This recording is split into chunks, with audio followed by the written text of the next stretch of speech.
സ്നേഹമുള്ളവരെ, ഇന്ന് ലഹരിക്കെതിരെ വലിയൊരു ജനമുന്നേറ്റമാണ് 24 ന്യൂസിന്റെ പേരിൽ നടക്കുന്നത്.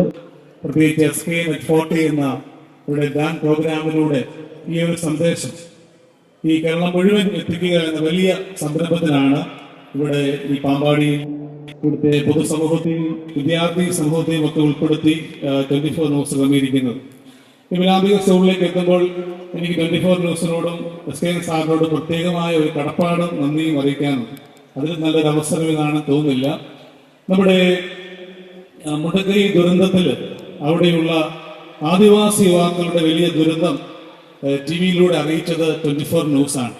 ആ ന്യൂസ് കണ്ടിട്ട് ഇവിടെ നിന്ന് നമ്മുടെ അധ്യാപകരും മാതാപിതാക്കളും കുട്ടികളും ചേർന്നൊരു സംഘം അവിടെ എത്തി അവർക്ക് വലിയ സഹായങ്ങൾ ചെയ്തു.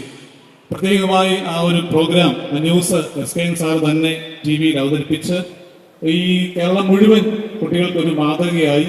അതിന് സ്കൂളിന്റെ പേരിലുള്ള പ്രത്യേകമായി നന്ദി ഈ അവസരത്തിൽ സാറിനോടും 24 ന്യൂസിനോടും ഞാൻ അറിയിക്കുകയാണ്.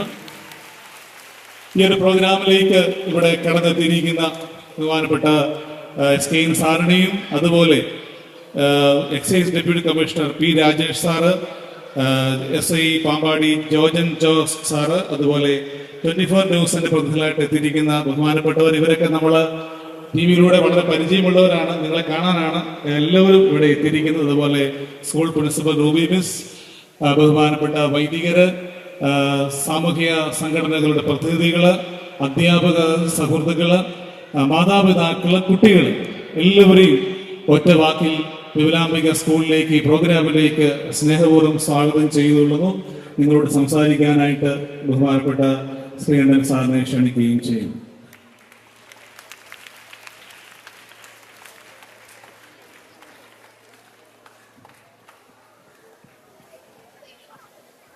പ്രിയപ്പെട്ട ഫാദർ, പ്രിൻസിപ്പൽ, മറ്റ് അധ്യാപകരെ, അധ്യാപക രക്ഷാ സമിതിയുടെ ആളുകളെ, കുട്ടികളെ, കുട്ടികളെ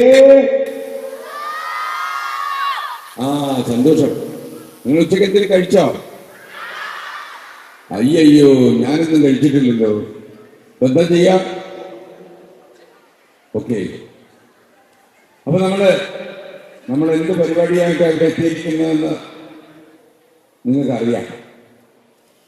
നമ്മുടെ ഈ 24 വാർത്താ ചാനലിന്റെ അതേ പ്രശ്നം ഇവിടെയുള്ളത്. 24 വാർത്താ ചാനലിന് പ്രേക്ഷകരായിട്ട് 1 വയസ്സ് മുതൽ 132 വയസ്സ് വരെ പ്രായമുള്ളവരുണ്ട്. അപ്പം 1 വയസ്സുള്ള കുഞ്ഞുകൊണ്ട് പറയുന്ന കാര്യം തന്നെ 100 വയസ്സുള്ളവരോടും പറയണം. LKG കുട്ടികളൊക്കെ ഉണ്ട്. ഹലോ, ഇവിടെ എല്ലാം നിൽപ്പുണ്ടല്ലേ? ഉറങ്ങിപ്പോരുത്, ഉറങ്ങി താഴെ വീഴരുത് കേട്ടോ. ശരി. അപ്പൊ ആദ്യം ഞാനൊരു മനോഹരമായ ഒരു കവിതയെക്കുറിച്ച് പറയാം. ഭാരതം എന്ന പേർ കേട്ടാൽ അഭിമാനപൂരിതമാകണം അന്തരംഗം. കേരളമെന്ന് കേട്ടാലോ കുടിക്കണം ചോര നമുക്ക് ഞരമ്പ് കഴിയും. ഇങ്ങനെയാണ് കേട്ടാ. അപ്പം ഞരമ്പുകളിൽ ചോര വിടണം എന്ന് കവിയെ കൊണ്ട് പറയിച്ച പച്ചപ്പുള്ള മണ്ണിലാണ് നമ്മൾ ചവിട്ടി നിൽക്കുന്നത്. കേരളം ലോകത്ത് എവിടെ പോയാലും കേരളം പോലൊരു പ്രദേശം നിങ്ങൾക്ക് ഇങ്ങനെ കാണാൻ കഴിയില്ല.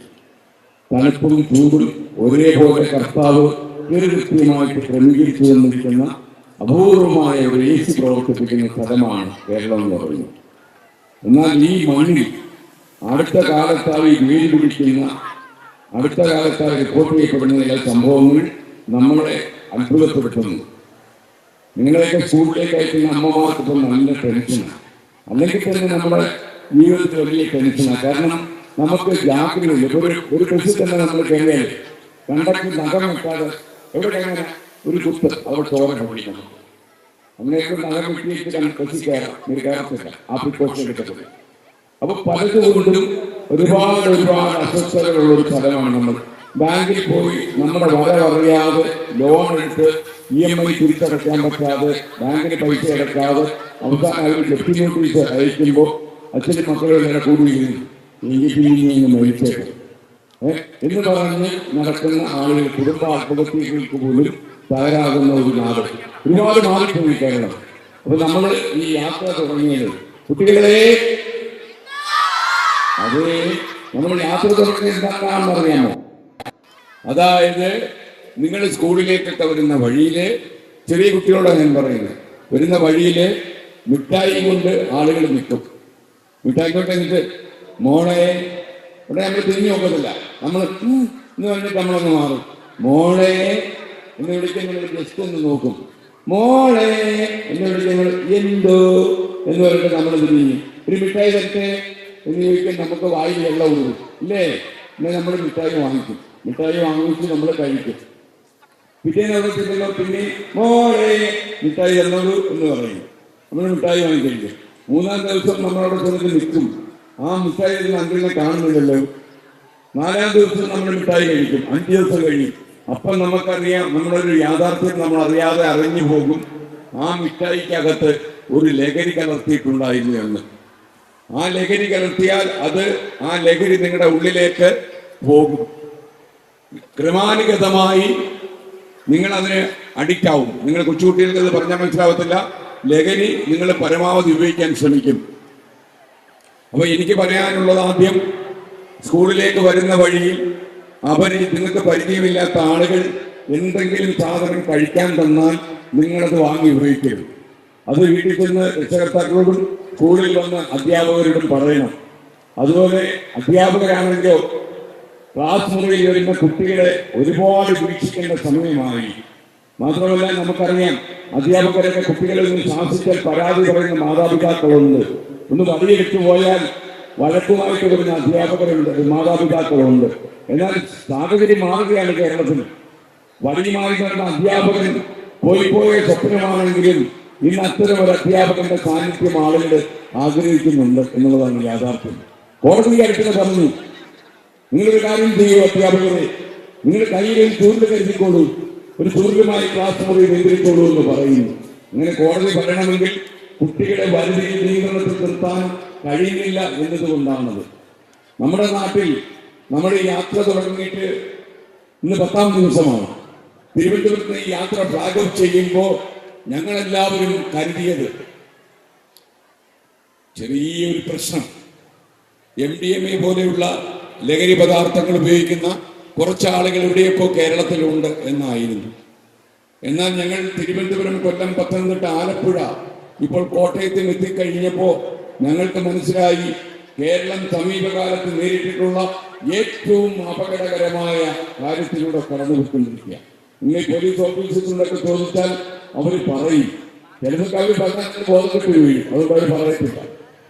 കാര്യം അദ്ദേഹം പറഞ്ഞു, ഏതെങ്കിലും സ്കൂളില് ഇങ്ങനൊരു സംഭവം ഉണ്ടെന്ന് അന്വേഷിച്ച് ചെന്നു കഴിഞ്ഞാൽ സ്ഥാപനത്തിന്റെ അന്തസ്സും സ്ഥാപനത്തിന്റെ റെപ്യൂട്ടേഷനും പ്രശസ്തിയും ഒക്കെ പരിഗണിച്ച് അത് മൂടി വയ്ക്കും, രഹസ്യമായി വയ്ക്കും. വീട്ടുകാരാണെങ്കിലോ കുടുംബത്തിൽ പിറന്നവരാണ് ഞങ്ങൾ ഇന്ന് സഭക്കാരാ, അതുകൊണ്ട് പുറത്തു പറയാൻ പാടില്ലെന്ന് കുടുംബക്കാർ മൂടി വയ്ക്കും. അയത്തെ കാർത്തികേയൻ അറിഞ്ഞാൽ അതുകൊണ്ട് ചന്തേ പോയി കൂടി വിളിക്കും, അതുകൊണ്ട് പറയില്ല. എന്നാൽ ഇന്നൊരു സ്ഥിതിവിശേഷം വന്നിരിക്കുന്നു. പോലീസ് ഡിപ്പാർട്ട്മെന്റിലേക്ക് ഫോൺ കോളുകൾ പ്രവഹിക്കുകയാണ്. എനിക്കൊക്കെ ഇപ്പോൾ സമാധാനമില്ല. എക്സൈസ് ഡിപ്പാർട്ട്മെന്റിലേക്കൊക്കെ തന്നെ നിരന്തരം കോളുകൾ വരികയാണ്. അവിടെ MDMA ഇരിക്കുന്നു, ഇവിടെ മദ്യവനെ കണ്ടു, അവന്മാരെ കണ്ടുപിടിച്ച് വെള്ളമുണ്ടാക്കുന്നു. അങ്ങനെ 100,000 പ്രശ്നങ്ങളുമായി പോലീസ് സ്റ്റേഷനുകളിലേക്ക് വിളികൾ ചെല്ലുന്ന ഒരു കാലം. ഇത് കൃത്രിമമായി ഉണ്ടാക്കിയതല്ല. കഴിഞ്ഞ കുറച്ചു കാലമായി കേരളത്തിൽ മദ്യം ഒഴുകുന്നു. നിങ്ങൾക്കറിയാം, ഉമ്മൻചാണ്ടിയുടെ കാലത്ത് ബാറുകൾ എണ്ണം കുറച്ചുകൊണ്ട് വന്നു. പിന്നീട് വന്ന സർക്കാരുകൾ ബാറുകൾ എണ്ണം കൂട്ടിക്കൊണ്ടിരുന്നു. മദ്യം ഇഷ്ടം പോലെ കേരളത്തിൽ ലഭ്യമാണ്. പല രീതിയിലുള്ള മദ്യം, പാറ്റുചാരായം മാത്രമല്ല, വിദേശ മദ്യങ്ങളും ഒക്കെ ഒരുപാട് വിറ്റഴിക്കുന്ന സംസ്ഥാനമായി കേരളം മാറിയപ്പോൾ ആ ലഹരി കൊണ്ട് തൃപ്തിപ്പെടാൻ കഴിയാത്ത ആളുകൾ രാസലഹരിയൊക്കെ കൂറുമാറി. ഞാൻ ഒരുപാട് ദീർഘിച്ച് പ്രസംഗിക്കാൻ ഉദ്ദേശിക്കുന്നില്ല. എനിക്ക് നിങ്ങളോട് പറയാനുള്ളത്, ഞാനും കുറച്ചു കാലം ഒരു കോളേജിൽ പഠിപ്പിച്ചിരുന്നൊരു അധ്യാപകനാണ്. തൃശ്ശൂർ ശ്രീകലർമ്മ കോളേജിൽ കുറച്ചു കാലം അധ്യാപകനായിരുന്ന ഒരു പൈതൃകം എൻ്റെ ജീവിതത്തിൽ ഉണ്ടായിട്ടുണ്ട്. ഞാൻ അത് വെച്ച് നിങ്ങളോട് പറയുന്നത്, സമൂഹത്തിൽ ഏറ്റവും ആദരിക്കപ്പെടുന്ന ജോലി ഏതാണ് എന്ന് ചോദിച്ചാൽ അതിന് ഉത്തരമേ ഉള്ളൂ. അത് അധ്യാപകൻ്റെതാണ്, അല്ലെങ്കിൽ അധ്യാപികയുടേതാണ്. ബാക്കി ഏത് ജോലിക്കും എന്തെങ്കിലുമൊക്കെ കുറ്റം കുറവുകളും ആളുകൾ പറയും. കാരണം ഒരു അധ്യാപിക അവർ പഠിപ്പിച്ച് കുട്ടികളെയൊക്കെ സേവിച്ച് ഒരു 56 വയസ്സൊക്കെ കഴിഞ്ഞ് റിട്ടയർ ചെയ്ത് ഒരു ബസ് സ്റ്റാൻഡിൽ നിൽക്കുമ്പോഴായിരിക്കും ഒരു കുട്ടി ഓടി വന്ന് പറയുന്നു, എൻ്റെ ടീച്ചറാ എന്ന് പറയുന്നു. അപ്പൊ അവരുടെ കണ്ണുകളിൽ തിളക്കം, അതിന്റെ ഒരു മാറ്റം, പത്തര മാറ്റാണ് ആ തിളക്കത്തിന്. ഞാൻ പഠിപ്പിച്ച കോളേജിലേക്ക് 40 കൊല്ലത്തിന് ശേഷം ഒരിക്കൽ ചെന്ന് ഒരു പ്രസംഗം നടത്താൻ. അപ്പൊ കുട്ടികളെല്ലാം എനിക്ക് ചുറ്റും കൂടിയിട്ട് പറഞ്ഞു, ഞങ്ങളുടെ ശ്രീകണ്ഠമാഷ എന്ന് പറഞ്ഞു. അവരെന്നെ എഴുതി വാങ്ങിച്ചേക്കുന്ന പോലെ അവർ പറയും. കാരണം അവരിൽ ഒരാളെ പോലും എനിക്കറിയില്ല. ഞാൻ എൻ്റെ കൂടെ പഠിപ്പിച്ച അധ്യാപകരെല്ലാം കൂടുതൽ എല്ലാവരും റിട്ടയർ ചെയ്ത് പോയി. എനിക്ക് പരിചയമുള്ള ആരും ശരിക്കും ആ കോളേജിലില്ല. പക്ഷെ അവർക്ക് എന്നെ ടെലിവിഷനിൽ കാണുമ്പോൾ അവർക്ക് അവരുടെ സ്വന്തം മാഷാണ്, ശ്രീകണ്ഠമാഷാണ് ഞങ്ങളുടെ മാഷ്. അവർ എത്രയോ പേരെങ്ങനെ അഭിമാനം കൊള്ളുന്നു. ഞാൻ സംസാരിക്കുമ്പോൾ ഞങ്ങളുടെ മാഷ് അങ്ങനെയൊക്കെ പറയും, ഞങ്ങളുടെ മാഷിന്റെ സ്വഭാവത എന്നൊക്കെ പറഞ്ഞൊരു അഭിമാനം കൊള്ളും. അതൊരു അധ്യാപകന് മാത്രം കിട്ടുന്ന ആദരവും സ്നേഹവും വാത്സല്യവുമാണെന്ന് ഞാൻ വിശ്വസിക്കുന്നു. അതുകൊണ്ട് നിങ്ങൾക്ക് ചരിത്രപരമായൊരു ദൗത്യമുണ്ട്. നിങ്ങളുടെ ക്ലാസ് മുറികളിൽ ഇരിക്കുന്ന കുട്ടികളെ പാഠഭാഗങ്ങൾ പഠിപ്പിക്കുക മാത്രമല്ല, അവരുടെ ആരോഗ്യം കാർന്നു തിന്നാൻ അവർക്ക് മേൽ വട്ടമിട്ട് പറക്കുന്ന വൃത്തികെട്ട ശക്തികളുണ്ടെങ്കിൽ അവരെ പോലീസിൽ ഏൽപ്പിക്കേണ്ടത് നിങ്ങളുടെ ജോലിയാണ്. കുട്ടികളോട് നല്ല കാര്യങ്ങൾ പറഞ്ഞാൽ, സന്മാർഗത്തിന്റെ വഴികൾ പറഞ്ഞാൽ കുട്ടികൾക്ക് മനസ്സിലാകും. നിങ്ങൾക്കറിയാം, ഒരു സാമൂഹിക പ്രക്രിയയാണ് ഈ സോഷ്യലൈസേഷൻ എന്ന് പറയുന്നത്. സമൂഹത്തിന്റെ മൂല്യങ്ങൾ പഠിപ്പിക്കുന്ന ഒരു പ്രക്രിയയിലേക്ക് ഒരു കുട്ടിയെ പിടിച്ചു നടത്തുന്നതിൽ ഏറ്റവും പ്രധാനപ്പെട്ട പങ്ക് വഹിക്കുന്നത് സ്കൂളിലെ അധ്യാപകനും അധ്യാപികയുമാണ്. ആദ്യത്തെ പങ്ക് വീട്ടിലെ ഗൃഹനാഥയും വഹിക്കുമെങ്കിൽ ഏറ്റവും പ്രധാനപ്പെട്ട പങ്ക് 2ാം തവണ വഹിക്കുന്നത് അധ്യാപകരാണ്. അതുകൊണ്ട് ഇതൊരു ജോലിയല്ല, അധ്യാപകന്റെ പണി ഒരു ജോലിയല്ല. നിങ്ങൾ കൃത്യമായി ശമ്പളം കിട്ടുന്നുണ്ടാകും, പക്ഷെ ഒരു സേവനമാണ്. ഈ സമൂഹത്തിലെ നല്ല വഴിയിലൂടെ പിടിച്ചു നടത്തണമെന്ന് തോന്നിക്കുന്ന ആളുകളുടെ സംഘമാണ് അധ്യാപക വൃന്ദം എന്ന് പറയുന്നത്. അതുകൊണ്ട് തന്നെ നിങ്ങളുടെ ക്ലാസ്സിൽ നിങ്ങൾക്കറിയാം കുട്ടികളിൽ ഉണ്ടാകുന്ന മാറ്റം കാണുമ്പോൾ. എന്നാൽ എന്നെ ഏറ്റവും വേദനിപ്പിക്കുന്ന കാര്യം ഈ രാസലഹരി, ഈ MDMA എന്നൊക്കെ പറയുന്ന സാധനം ഉപയോഗിക്കുമ്പോൾ കുറെ അധികം പെൺകുട്ടികൾ ഉണ്ടാകുന്നു. പണ്ടൊക്കെ ആൺകുട്ടികൾ മാത്രം ചെയ്തിരുന്ന കൈക്കരികൾ ഇപ്പോൾ പെൺകുട്ടികൾ ചെയ്യുന്നു എന്നുള്ളതാണ് ഏറ്റവും നമ്മൾ സങ്കടപ്പെടുന്ന കാര്യം. ഞാൻ പോയ ചില പള്ളിക്കൂടങ്ങളിലും ചില കോളേജുകളിലുമൊക്കെ അവിടുത്തെ പ്രിൻസിപ്പൽമാർ രഹസ്യമായിട്ട് എന്നോട് പറയുന്നു, ഇവിടെ MDMA കഴിക്കുന്ന പെൺകുട്ടികളുണ്ട് എന്ന് പറയുന്നു. പുറത്തു പോലും പറയാൻ വയ്യാത്ത പേടിയാണ് അവർക്ക്, ഭീതിയാണ് അവർക്ക്. കാരണം ക്ലാസ് മുറികളിൽ നിന്ന് പഠിപ്പിക്കാൻ വയ്യാത്ത അവസ്ഥ. നിങ്ങൾക്ക് അറിയുന്നറിയില്ല, ചില പള്ളിക്കൂടങ്ങളിൽ, ചില ഹയർ സെക്കൻഡറി സ്കൂളുകളിലൊക്കെ തന്നെ സാരി എടുത്ത് പഠിപ്പിക്കാൻ പോകാൻ അധ്യാപകന്മാർ മടിക്കുന്ന ഒരു കാലമാണ്. ചുരിദാറുകളിലേക്ക് അധ്യാപകർ എന്നോട് സങ്കടം പറഞ്ഞു. കുട്ടികൾ അധ്യാപകരെ കാണുന്ന രീതികളൊക്കെ മാറി തുടങ്ങി. നമുക്ക് ശരിക്കും നമ്മുടെ കേരളത്തിന്റെ സംസ്കാരം, അതായത് തല്ലി പഠിപ്പിക്കുക. നമ്മളൊക്കെ പണ്ട് പറഞ്ഞില്ലേ, അടച്ചു വീഴില്ലാത്ത കഷായവും അടിച്ച് വളരാത്ത കുട്ടികളും ശരിയാകുന്നത്. അതേപോലെയാണ് നമ്മുടെ യഥാർത്ഥ ഊറ്റമുണ്ട്. അമേരിക്കക്കാരനും ഇംഗ്ലണ്ടുകാരനൊക്കെ താമസിക്കുന്നതും ജീവിക്കുന്നതും ഈ രീതിയിലാണെന്ന് പറഞ്ഞാൽ ആ വഴിയെ നടന്നു. നമ്മൾ വണ്ടിയാക്കി വിട്ടു, നമ്മുടെ വണ്ടിയാക്കി എത്തുകയില്ല, നമ്മളിതിന് തിരിച്ചും പോയി. നമ്മളിപ്പോ തിരിച്ചെടുക്കുകയാണ്. നമുക്ക് വെള്ളക്കാരൻ്റെ ജീവിക്കാൻ പറ്റുന്ന മലയാളി എന്നും മലയാളിയാണ്. നമ്മുടെ വീട്ടിൽ നല്ലൊരു കാലം ഉണ്ടായിരുന്നു. ആളുകളെല്ലാം ഒന്നിച്ച് സംസാരിച്ച് അമ്മാവനും ചേട്ടനൊക്കെ വലിയ സംഭവമാകുന്നു മാറുന്നു. ഒരു പെൺകുട്ടിയൊക്കെ നമ്മുടെ സമൂഹത്തിൽ അനുഭവിക്കുന്നത് സുരക്ഷിതം ഉണ്ടായിരുന്നു. ചോദിക്കാൻ 4 അമ്മാവന്മാര്, സ്വന്തം സഹോദരന്മാര്, പോരാങ്കിൽ പട്ടാളത്തിൽ പോയ സഹോദരൻ, ഇങ്ങനെ സുരക്ഷാ കവറിന്റെ അകത്താണ് നമ്മുടെ പെൺകുട്ടികൾ വളർന്നത്. ഇന്നിപ്പോ നിങ്ങൾക്ക് പലർക്കും അനുഭവപ്പെടുന്ന കാര്യമാണ്. കാരിത്താസിലെ ഒരു വാർഡിൽ നിങ്ങൾ രോഗിയായി തളയ്ക്കപ്പെട്ടാൽ, നിങ്ങൾ അവിടെ നിന്നാണ് എത്തിപ്പെട്ടു പോയാൽ നിങ്ങൾക്ക് ഒരിക്കലും സഹായത്തിന് ആളെ തരുന്നിട്ടില്ല. ഒരു ആശുപത്രിയിൽ സ്റ്റാൻഡേയായി, ഒരു ബൈസ്റ്റാൻഡർ എന്നൊക്കെ നമ്മൾ ഓമനപ്പെടുത്തുള്ളെങ്കിൽ സ്റ്റാൻഡേയായിട്ട് ഒരാളെ കിട്ടും. ഒരു കാലത്ത് നമ്മുടെ കൾച്ചറെല്ലാം നമ്മൾ നശിപ്പിച്ച് കളഞ്ഞു. അങ്ങനെയൊരു കരുണ കാണിക്കുന്നവർക്ക് ദൈവ സഹായം ലഭിക്കാൻ അവകാശമുള്ളൂ എന്ന ബൈബിൾ വാക്യം മനസ്സിലോട്ട് നടക്കുന്നവരാണ് നമ്മൾ. ചെന്നിട്ടിരിക്കുന്ന മഹാ അപകടത്തിലാണ്. ഞാൻ വേറെ രീതിയിൽ പറഞ്ഞാൽ കുട്ടികളോട് എനിക്ക് പറയാനുള്ളത്, MDMA എന്ന് പറഞ്ഞാൽ എന്താണ് പ്രശ്നം ചോദിക്കുന്നവരുണ്ടാകും. അവരോട് ഞാൻ പറയുന്നത്, മാനസിക നിലനിർത്തിയ ഒരു ചെറുപ്പക്കാരിയുമാണ് ഒരു MDMA അഡിക്റ്റ് എന്ന് പറയുന്നത്. അയാൾക്ക് നമ്മുടെ എക്സൈസ് ഉദ്യോഗസ്ഥർക്ക് നന്നായിട്ട് അറിയാം. അവരെ നമ്മൾ കാണുമ്പോൾ ഭയചകിതരാണ് അവർ അസ്ഥികൂടം പോലെയാകും. കുറച്ച് കഴിയുമ്പോൾ തലച്ചോറും മനസ്സിൽ തമ്മിലുള്ള ബന്ധം ശിഥിലമായി പോകും. കണ്ണുകളിൽ ഇങ്ങനെ പുറത്തേക്ക് തെളി വരും. മാത്രമല്ല ഈ ഞരമ്പുകളൊക്കെ ഇങ്ങനെ എഴുന്നു വരും. അവർക്ക് ദുസ്വപ്നങ്ങളാണ്, ഹാലുസിനേഷൻ എന്ന് മനഃശാസ്ത്രജ്ഞന്മാർ വിളിക്കുന്ന ഹാലുസിനേഷൻസിലാണ്. ആരോ കൊല്ലാൻ വരുന്നു, ഭീതിതമായ ചിന്ത. അതുപോലെ മുന്നിൽ നിൽക്കുന്ന ആളുകൾ മുഴുവൻ എന്റെ ശത്രുക്കളാണ്, അവരെയെല്ലാം കൊല്ലണം എന്നൊക്കെ തോന്നുന്ന വളരെ അസാധാരണമായ, വളരെ ക്രൗര്യം നിറഞ്ഞ ഒരു സാഹചര്യത്തിലൂടെ പോകുന്നവരാണ് NDA രാഷ്ട്രപതി നിൽക്കുന്ന ആളുകൾ. അവരുടെ കയ്യിൽ കടാരി വിക്കലെടുത്ത് കുത്തിയെന്ന് വരും. കൺമുന്നിൽ നിൽക്കുന്നത് പെറ്റമ്മയാണെന്ന് അവർ നോക്കില്ല. എന്തെങ്കിലും മരക്കടക്കിടം കിട്ടിയാൽ അമ്മയുടെ മണ്ട കഴിക്കും. അച്ഛന്റെ നെഞ്ചിൽ പിശാച് കുത്തിയിറക്കും. പള്ളിയിൽ അച്ഛനെ നേരെ ആക്രോശിക്കും. എന്തെങ്കിലും ചെയ്തുകൊണ്ടിരിക്കുമ്പോൾ നമ്മളെ എതിർക്കാൻ പോയാൽ നമ്മളോട് വല്ലാതെ പ്രതിഷേധിക്കാൻ വരും, കയർക്കും. വീട്ടമ്മമാർക്ക് ആദ്യ കയറി തുടങ്ങി. വീട് വിട്ട് പുറത്തു പോകുന്ന നാൽത്തവലയിലേക്ക് കടയിലൊക്കെ പോയിട്ട് വരുന്ന പയ്യൻക്ക് പാതിരാ നേരത്തെ വന്നു കയറുമ്പോൾ അവന്റെ കയ്യിൽ കൊലക്കത്തി ഉണ്ടാകുമെന്ന സംശയമാണ് അമ്മമാർക്ക്. അമ്മമാർ നിസ്സഹായത നമ്മോട് പറയുന്നുണ്ട്. നിന്ന നിശ്ചിതിന്റെ കൊലക്കത്തിയുമായി കയറി വരുന്നത് മകന്റെ ക്രൗര്യം നിറഞ്ഞ മുഖം കാണാനുള്ള അമ്മയ്ക്ക് എങ്ങനെയാ കഴിയുക? ഈ മകനെയാണോ അമ്മ പ്രസവിച്ചത്? ഈ മകനെയാണോ അമ്മയ്ക്ക് വേണ്ടത്? ഈ മകനെയാണോ സമൂഹത്തിന് അമ്മ കൊടുക്കേണ്ടത്? ചോദ്യങ്ങൾ ഒരുപാട് ബാക്കിയായിരുന്നു. നമ്മൾ ഒരുപാട് താമസിച്ചു പോയി. നമ്മുടെ നാട്ടിൽ പലയിടങ്ങളിലും, പല ഒളിവിടങ്ങളിലും, ഉറവിടങ്ങളിലും എല്ലാം ഈ MDMA കരുതി വെച്ചിരിക്കുകയാണ്. കേരളത്തിൽ കുറെ ആളുകളുണ്ട്. കേരളത്തിന് പിറക്കാതെ പോകണം, അവരൊരിക്കലും പിറക്കാതിരിക്കണമെന്ന് ഞാൻ ആഗ്രഹിച്ചു പോകുന്ന കുറെ ആളുകൾ. അവര് പണം ഉണ്ടാക്കാൻ വേണ്ടി ബംഗളൂരു പോലെയുള്ള നഗരത്തിലേക്ക് യാത്ര ചെയ്ത് MDMA പാക്കറ്റുകളിലാക്കി കേരളത്തിലേക്ക് കടത്തിക്കൊണ്ടുവരുന്നു. അവർ ബസ്സിലും ട്രെയിനിലും ഒക്കെ കടത്തിക്കൊണ്ടുവരുന്നത് എന്തിനാണ്? അവർക്ക് പണം ഉണ്ടാക്കുമ്പോൾ അയൽവാസിയുടെ കുരുന്നുകളെ കുരുതി കൊടുക്കാനുള്ള മാരകമായ വിഷലഹരിയിൽ കയറിയാണ് ഇവന്മാർ കേരളത്തിൽ അങ്ങോളം ഇങ്ങോളം നടക്കുന്നത്. അടിച്ച് നമ്മൾ നേരെയാക്കേണ്ട ആളുകളാണ് ഇവന്മാർ. നിയമത്തിന് വിട്ടുകൊടുക്കാൻ പോലും നമുക്ക് തോന്നാത്ത ആളുകളാണ്. അത്ര അപകടം പിടിച്ച ജന്മങ്ങൾ, ഒരു പാൽ നിലാവുകൾ എന്ന് നമുക്ക് വിളിക്കാവുന്ന ഈ ആളുകൾ ഇന്ന് നമ്മുടെ മലയാളി വിഷമയുടെ സ്വാസ്ഥ്യം കെടുത്തുന്നു എന്നുള്ള പച്ചയായ ഒരു യാഥാർത്ഥ്യം നമ്മുടെ കൺമുന്നിലുണ്ട്. ഓരോ ദിവസം ഓരോ പ്രശ്നം ജീവിതത്തിൽ ചെയ്തേക്ക് വരുന്ന സംസ്ഥാനത്തിന്റെ പേരായി കേരളം ഇപ്പോൾ മാറുകയാണ്. ഈ MDMA നിങ്ങളുടെ രക്ഷകർത്താക്കൾ, അമ്മമാർ, പ്രത്യേകിച്ച് പെൺകുട്ടികളെ ശ്രദ്ധിക്കുമ്പോൾ അവർക്കുണ്ടാകുന്ന മാറ്റങ്ങൾ എന്തെന്ന് സശക്തം വീക്ഷിക്കണം. കാരണം ഈ കുട്ടികൾ കുറച്ചു കാലം അടുത്തായി പോയി കഴിഞ്ഞാൽ ഇവരെ പിന്നെ തിരിച്ച് ജീവിതത്തിലേക്ക് നിങ്ങൾക്ക് മടക്കി പിടിക്കണമെന്ന് വെച്ചാൽ അത്ര എളുപ്പമല്ല. ഒരു മനോരോഗിക്ക് ഒരു സാധാരണ അവബോധമോ ബോധമോ നഷ്ടപ്പെടുന്നത് പോലെ, ഒരു കോൺഷ്യസ്നസ് എന്ന് നമ്മൾ പറയുന്ന ഒരു ബോധാവസ്ഥ ഇല്ലാതാകുന്നത് പോലെയാണ് MDMA കഴിക്കുന്ന രോഗിക്ക്. അവനൊരിക്കലും കോൺഷ്യസ് അല്ല. അവനൊരു മനുഷ്യ ജന്മമാണെന്ന് പോലും അവൻ അറിയില്ല. അവന് ചുറ്റും നിൽക്കുന്ന ആളുകൾ അവന്റെ സഹോദരങ്ങളാണെന്ന് അവൻ അറിയില്ല. അവൻ പഠിക്കുന്ന ഈ സ്കൂളിലാണെന്ന് അവൻ അറിയില്ല. അവന്റെ ഹെഡ് മാസ്റ്റർ അവന് മനസ്സിലാകില്ല. അവന്റെ പ്രിൻസിപ്പൽ ആരാണെന്ന് അവൻ അറിയില്ല.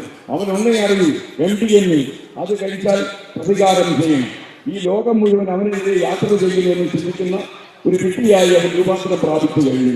അത്ര അപകടം പിടിച്ച MDMA എന്ന് പറയുന്ന മാരക ലഹരി നമ്മുടെ നാട്ടിൽ വിശ്വസിക്കുമ്പോൾ നമുക്ക് അടങ്ങിയിരിക്കാൻ കഴിയുമോ? നിങ്ങൾ ആലോചിക്കുക. AC റൂമിൽ നിന്ന് വാർത്ത വായിക്കുന്ന എന്നെ പോലെയുള്ള ആളുകൾ ഈ 39 ഡിഗ്രി ചൂട് പുല്ലൂർ എന്ന് പറയുന്ന തൂക്കുപാലത്തിന്റെ വണ്ടേക്കരിപ്പ് ഉണ്ടായിരുന്നു. ആ തൂക്കുപാലം സ്ഥാപിച്ചത് 1877. വെള്ളക്കാരൻ എത്ര ബുദ്ധി ഉണ്ടായിരുന്നു ഞാൻ ഇങ്ങനെ വായിച്ചു നോക്കുമ്പോൾ സൂര്യൻ കത്തി ഇറങ്ങുകയാണ് 39 ഡിഗ്രി ആയിട്ട്. ഇവിടുത്തെ പ്രത്യേകത ഹ്യൂമിഡിറ്റി കൊണ്ട് ഗൾഫിൽ നാടുകളിൽ 60 ഡിഗ്രി ചൂടായാലും നമുക്ക് താങ്ങാം. ഇവിടെ താങ്ങാൻ പറ്റില്ല. അത്തരമൊരു പരിചയമില്ലാത്ത ചൂടിലൂടെ നമ്മൾ നടക്കണമെങ്കിൽ ഈ പ്രശ്നം എത്ര രൂക്ഷമാണ് എന്ന് നിങ്ങൾ മനസ്സിലാക്കണം. മാത്രമല്ല, അമ്മമാരിൽ താമസിക്കരുത്, അധ്യാപകർ താമസിക്കരുത്, രക്ഷകർത്താക്കൾ താമസിക്കാൻ പാടില്ല. നിങ്ങൾക്കിത് ഒരു രണ്ടാം ഊഴം നിങ്ങൾക്ക് കിട്ടില്ല. ഇത് ഒന്നാം ഊഴത്തിൽ തന്നെ ഇതിന്റെ നാരായ പേര് നമുക്ക് പിടിച്ചെടുക്കണം. MDMAയുമായി ഈ നാട്ടിൽ കറങ്ങി നടക്കുന്നവൻ അവന്റെ അവസാനത്തെ അടവും പരാജയപ്പെടുത്തി അവസാനമായി MDMA വിൽക്കുന്നവനെ നാട് കടത്തുവാനുള്ള ഒരു മാനസിക ധൈര്യം നിങ്ങൾ അവലംബിക്കണം. കാരണം നമ്മുടെ ജയിലുകളിലൊക്കെ തന്നെ MDMA വിൽപ്പനക്കാരെ കൊണ്ട് നിറഞ്ഞു കവിഞ്ഞാലും കുഴപ്പമില്ല. നമ്മുടെ ജീവിതത്തിൽ നിന്നൊരു വരുമാനം ഇവരെ അകത്തിടാനും കാരാഗ്രഹത്തിൽ സമർപ്പിക്കുവാനും ചെലവാക്കിയാലും കുഴപ്പമില്ല. കാര്യം നമ്മുടെ കുട്ടികൾ തുള്ളിക്കളിച്ച് തുമ്പിയെപ്പോലെ സ്കൂളുകളിൽ പാറി നടക്കുന്ന ഈ കുഞ്ഞുങ്ങളെയാണ് ഈ മാരകമായ ലഹരി കൊടുത്ത് കുരുതി കൊടുക്കാൻ ഇവർ പണം ഉണ്ടാക്കണമെന്ന ഒറ്റ സ്വാർത്ഥത കൊണ്ട് ആക്രാന്തം ജീവിതത്തിൽ കയറി വട്ടായ ഈ ആളുകൾ ചെയ്യുന്നത്. ആർത്തി മൂത്ത് വട്ടായി എന്ന് പറയും. അതുപോലെ വട്ടുപിടിച്ച ജന്മങ്ങൾ നമ്മുടെ നാട്ടിൽ അപകടങ്ങൾ ഉണ്ടാക്കുന്ന ഒരു കാലത്ത് നമ്മൾ ജീവിക്കുകയാണ്. അതുകൊണ്ട് നിങ്ങളിത് കാത്തിരിക്കരുത്. ഇത് കാത്തിരുന്നാലുള്ള അപകടം കൂടി ഞാൻ പറഞ്ഞ് ഞാൻ അവസാനിപ്പിക്കുകയാണ്. കാത്തിരുന്നാൽ നമ്മൾ ഓരോ മണിക്കൂറിലും 10 മുതൽ 12 വരെ MDMA താല്പര്യമുള്ള കുട്ടികൾ നമ്മുടെ നാട്ടിലുണ്ടാകും. ചെറിയ കുട്ടികളുണ്ട്, വലിയ ആളുകളും ഉണ്ടാകും. ഇത് പെൺകുട്ടികളുണ്ട്, വീട്ടമ്മമാരുടെ തൊഴിലാളികളുണ്ട്, ഡ്രൈവർമാരുണ്ട്, അതിഥി തൊഴിലാളികളുണ്ട്. നമ്മൾ കാത്തിരുന്നാൽ 24 മണിക്കൂർ കൊണ്ട് തന്നെ 270 പുതിയ രോഗികൾ ഉണ്ടാകും. നിങ്ങൾ എപ്പോഴെങ്കിലും നിങ്ങൾക്ക് സമയം കിട്ടുന്നുണ്ടെങ്കിൽ ഒരു ഡി അഡിക്ഷൻ സെന്ററിൽ പോയി MDMA-യിൽ ദൗർബല്യം ബാധിച്ച ഒരു MDMA-കാരനെ പരിചയപ്പെടണം. അവന്റെ മുഖത്തുണ്ടാകുന്ന പ്രശ്നങ്ങൾ നിങ്ങൾക്കറിയുമെന്നറിയില്ല. ആർത്തനും അപലംബനും അവശനുമായ ഒരു സാധാരണ മനോരോഗിയെക്കാളും അപകടം പിടിച്ച വഴി നിൽക്കുന്ന ഒരു MDMA-കാരനെ കണ്ടാൽ അവന്റെ ചിത്രം നിങ്ങൾ ജീവിതത്തിൽ മറന്നു പോകില്ല. ഞാൻ എന്താണ് ചെയ്യുന്നതെന്ന് എനിക്ക് പോലും അറിയാത്ത ഒരു രോഗാവസ്ഥയാണ് MDMA കഴിക്കുന്ന ഒരുവനുള്ളത്. അതുകൊണ്ട് തന്നെ ഇനി ഒരു MDMA-യുടെ സ്വാധീനം നമ്മുടെ ആളുകളിൽ ഉണ്ടാകരുത്. നമ്മുടെ പെൺകുട്ടികൾ ഒരിക്കലും ഇതിലേക്ക് വീഴരുത്. എത്രയോ വലിയ ഭാവി കുട്ടികളെ കാത്തിരിക്കുകയാണ്. പാഠഭാഗങ്ങൾ പഠിച്ചു മാത്രമല്ല, സമൂഹത്തിൽ നിന്ന് വിദ്യാഭ്യാസം നേടിയും ഈ നാടിലെ ഏറ്റവും വലിയ കരുത്തരായ ഒരു ജനസമൂഹമായി മാറേണ്ട ചെറുപ്പക്കാരും ചെറുപ്പക്കാരികളുമാണ് ഈ നാട്ടിൽ MDMA-യുടെ അഡിക്റ്റായി ഏതെങ്കിലും ഒരു ആശുപത്രി സെല്ലിന്റെ മൂലയിലേക്ക് തളയ്ക്കപ്പെടാൻ പോകുന്നത്. അനുവദിക്കരുത്, നമ്മൾ അനുവദിക്കരുത്. കാരണം കോവിഡിനെ നമ്മൾ എങ്ങനെ നേരിട്ടോ, അതല്ലെങ്കിൽ പ്രളയത്തെ നമ്മൾ എങ്ങനെ നേരിട്ടോ, ചങ്ങാത്തം കൊണ്ടും സൗഹൃദം കൊണ്ടും ഒരുമ കൊണ്ടും ഒരു മഹാവിപത്തിനെ, കോവിഡിനെ, പ്രളയത്തെ ഒക്കെ നേരിട്ട മനഃശക്തിയും കരുത്തും ആത്മവിശ്വാസവും ധൈര്യമുള്ള ഒരു ജനസമൂഹത്തിന്റെ പേരാണ് മലയാളി. അതുകൊണ്ട് തന്നെ ആ മലയാളി സമൂഹം ഫിനിക്സ് പക്ഷിയെ പോലെ ഉയർത്തിനേക്കണം. എനിക്കും എന്റെ മക്കൾക്കും ഓക്കെ ആണെങ്കിൽ കാര്യങ്ങളെല്ലാം ഓക്കെ എന്ന് പറയുന്ന അപനേസം നമ്മൾ അർത്ഥ വീട്ടണം. അയൽവാസിയുടെ ജീവിതത്തിലുണ്ടാകുന്ന ദുഃഖവും നമ്മുടെ കണ്ണീരായി മാറണം എന്നാണ് എനിക്ക് പറയാനുള്ളത്. നിങ്ങൾ ഉണരണം. ഈ നാട് നിങ്ങൾക്ക് വേണ്ടി കാത്തിരിക്കുകയാണ്. നിങ്ങളുടെ ശക്തിയും നിങ്ങളുടെ ഓജസ്സും നിങ്ങളുടെ ആത്മവിശ്വാസവും നിങ്ങളുടെ ധൈര്യവും ഒരു അലകടൽ പോലെ ആഞ്ഞടിച്ച് ഒരു ജനസമൂഹത്തിന്റെ ഒരേ ഒരു ശബ്ദമാണ് not to drug, not to violence എന്ന് പറയാനും MDMA-കാരന് കേരളത്തിന് ആവശ്യമില്ല എന്ന് പറയുവാനും നിങ്ങൾക്ക് ചങ്കൂറ്റം ഉണ്ടാകണം, കരുത്തുണ്ടാകണം. മുഖ്യമന്ത്രി എന്നോട് പറഞ്ഞു, നിശ്ചിതമായ നിലപാടുകൾ ഞാൻ എടുക്കും എന്ന് അദ്ദേഹം പറഞ്ഞു. അതിന്റെ പിന്നാലെ റെയ്ഡുകൾ പെരുകി. കോഴിക്കോട്, കണ്ണൂരും കൊച്ചിയിലുമൊക്കെ നിരന്തരമായ റെയ്ഡുകൾ നടക്കുന്നുണ്ട്, ഓപ്പറേഷൻ നടക്കുന്നുണ്ട്. റെയ്ഡുകൾ കൊണ്ട് മാത്രമായില്ല, ഉറവിടങ്ങൾ തകർക്കണം. ഇത് ഏത് സ്ഥലങ്ങളിൽ നിന്നാണ് പൊട്ടിമുളക്കുന്നത് പറഞ്ഞാൽ അവിടെ തകർക്കണം. അവിടെ തകർത്തെറിഞ്ഞാൽ മാത്രമേ ഇതിന്റെ ലഭ്യത കുറയൂ. രണ്ടാമത്തെ ഊഴം ഈ അഡിക്ഷനായി പോയ കുട്ടികളെ ജീവിതത്തിലേക്ക് മടക്കിക്കൊണ്ടുവരണം. അധ്യാപകരും രക്ഷകർത്താക്കളും പള്ളിക്കൂടങ്ങളും കോളേജുകളും വീട്ടമ്മമാരും പൊതുപ്രവർത്തകരും എല്ലാം ജാഗരൂകരായി മുന്നോട്ട് വരട്ടെ. ഞങ്ങളുടെ ഈ യാത്ര കാസർഗോഡ് 30-ാം ദിവസം അവസാനിക്കുമ്പോൾ കേരളത്തിലെ അടിസ്ഥാനത്തിൽ MDMA-കാരനും നാട് കടക്കണം എന്നാണ് നമ്മുടെ ആഗ്രഹം. ആ ആഗ്രഹത്തിന് ശക്തി പകരാൻ നിങ്ങൾ ഓരോ ആളുകളുടെയും പിൻബലം ഞങ്ങൾക്ക് വേണം. ഒരുപക്ഷേ ഈ ഇത്രയും കടുത്ത ചൂടിനിടയിൽ ഇങ്ങനെ ഒരു യാത്ര നടക്കുമ്പോൾ ഞങ്ങൾക്ക് നിരാശയല്ല, ഒരു പ്രതീക്ഷയാണ് ഞങ്ങളുടെ മുന്നിലുള്ളത്. ആ പ്രതീക്ഷ ജനങ്ങൾക്ക് ഞങ്ങളെ മനസ്സിലാകുന്നുണ്ട് എന്ന വെളിച്ചമാണ്. ആ വെളിച്ചം പകരാൻ നിങ്ങൾക്ക് കഴിയട്ടെ എന്ന് ആശംസിച്ചുകൊണ്ടിരുന്നു. അതേപോലെ ഇങ്ങനെ കുട്ടികളുടെ നേരം സംസാരിക്കാനും ഈ കോട്ടുകൾ എന്ന് പറയുന്ന ഈ പരിപാടിക്ക് സർവശക്തികളും പിന്തുണ നൽകിയ അച്ഛനും അതേപോലെ പ്രിൻസിപ്പലും ഈ സ്കൂളിലെ എല്ലാവർക്കും മാനേജ്മെന്റും ഞങ്ങളുടെ അതീതമായ നന്ദി രേഖപ്പെടുത്തുന്നു. നിങ്ങൾ ഞങ്ങൾക്കൊപ്പമുണ്ട്.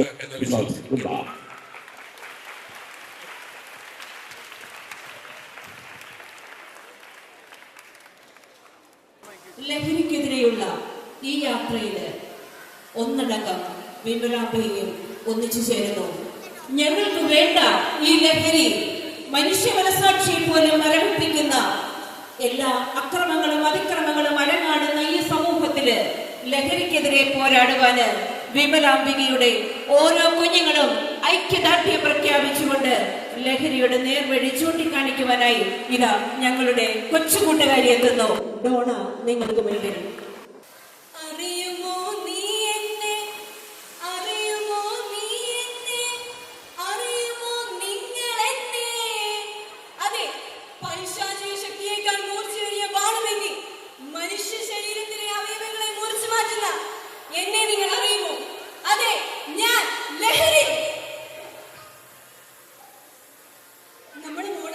പഠിച്ചു വലുതായി നമുക്കൊരു ഡോക്ടർ ആവണമെന്ന് ആഗ്രഹം പക്ഷേ നമ്മുടെ ഈ ബുദ്ധിമുട്ടിലും ഈ സാഹചര്യത്തിലും നമ്മൾ എങ്ങനെ അവളെ ഒന്ന് പഠിപ്പിക്കാം?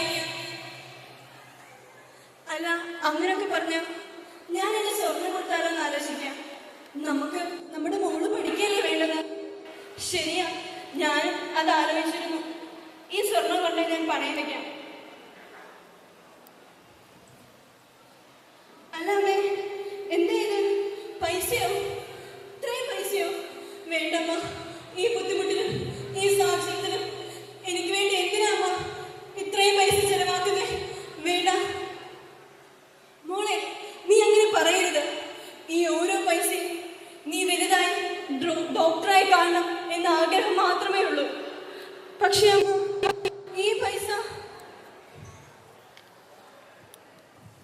10 മാസം നൊന്ത് പ്രസവിച്ച ആ അമ്മയ്ക്ക് തന്റെ കുഞ്ഞിനെ ഓരോ പിച്ചവെപ്പിലും വാത്സല്യം പകർന്നു കൊടുത്ത അച്ഛനെ കാത്തിരിപ്പിന് ഇന്നിതാ തിരിശീല വീണിരിക്കുന്നു. തന്റെ പൊന്നുമകൾ ഡോക്ടറായി.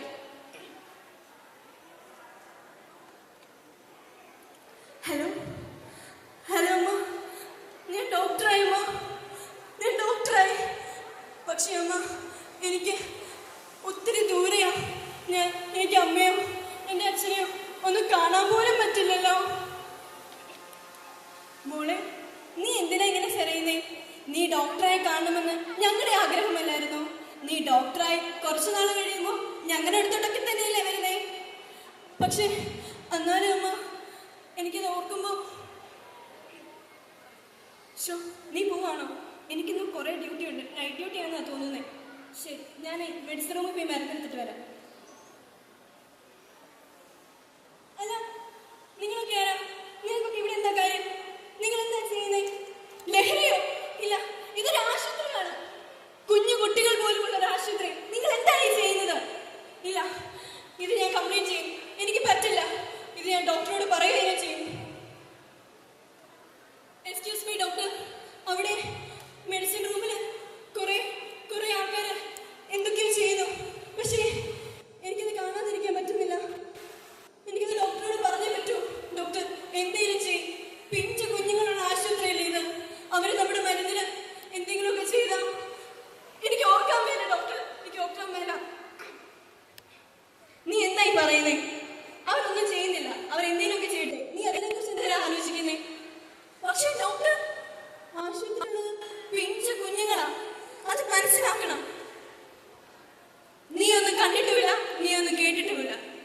പക്ഷെ ഡോക്ടർ, നിങ്ങൾക്ക് എങ്ങനെ പറയാൻ സാധിക്കുന്നു? ഇത് ശരിയല്ലേ? ഇന്ന് ഡോക്ടർ എനിക്ക് നൈറ്റ് ഡ്യൂട്ടി തന്നിരിക്കുന്നത്. ഭയങ്കര പണിയാന്നാ തോന്നുന്നത്. ശരി, ഞാൻ മെഡിസിൻ റൂമിലൊന്ന് പോട്ടെ.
പ്രോഗ്രാമിന്റെ അവസാന ഭാഗത്തേക്ക് എത്തിയിരിക്കുകയാണ്.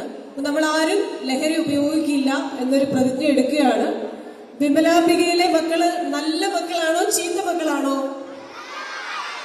ചീത്ത മക്കളല്ലേ? നല്ല മക്കളല്ലേ? നമ്മുടെ പപ്പയും മമ്മിയും അമ്മയും ഒക്കെ പറയുന്നത് നമ്മൾ കേൾക്കണ്ടേ? അപ്പൊ നമ്മൾ ലഹരി ഉപയോഗിക്കുമോ? ഇല്ല. ഇതിൽ ലഹരി ഉപയോഗിക്കുന്ന എത്ര പേരുണ്ടെന്ന് കൈമുക്കിക്കേ. ആരുമില്ല. ഓക്കെ, അപ്പൊ നമുക്ക് ആ പ്രതിജ്ഞ എടുത്താലോ? എല്ലാവരും എഴുന്നേറ്റ് സ്മാർട്ടായിട്ട്. എന്നിട്ട് നമ്മുടെ വലത്തെ കൈ നെഞ്ചോട് ചേർത്ത് നമുക്ക് ഈ പ്രതിജ്ഞ എടുക്കാം. റെഡിയല്ലേ? ഒന്നുകൂടെ ഉറക്കെ. ഓക്കെ. എന്റെ കേരളം എനിക്കെന്നും അഭിമാനം. സമൂഹത്തിലെ ദുഷ്പ്രവണതകൾ എന്നെ ആശങ്കപ്പെടുത്തുന്നു. മദ്യവും മയക്കുമരുന്നും കുട്ടികളെ പോലും ഇരയാക്കുന്നു. നിരപരാധികൾ ലഹരി വലയിൽ ബലിയാടാകുന്നു. ലഹരി മാഫിയയുടെ വ്യാപനം ഞാൻ അറിയുന്നു. ഹോസ്റ്റൽ മുറികൾ ലഹരി സംഭരണ കേന്ദ്രങ്ങളാകുന്നു.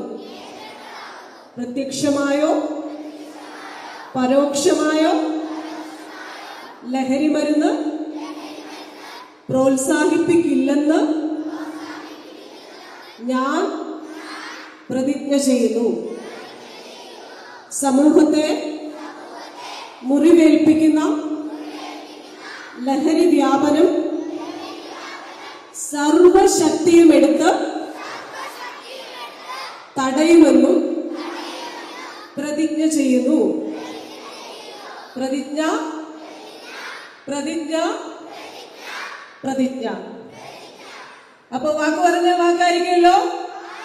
വിമലാംബികയിലെ നല്ല കുഞ്ഞുങ്ങൾ. അപ്പൊ Tata. Thank you so much.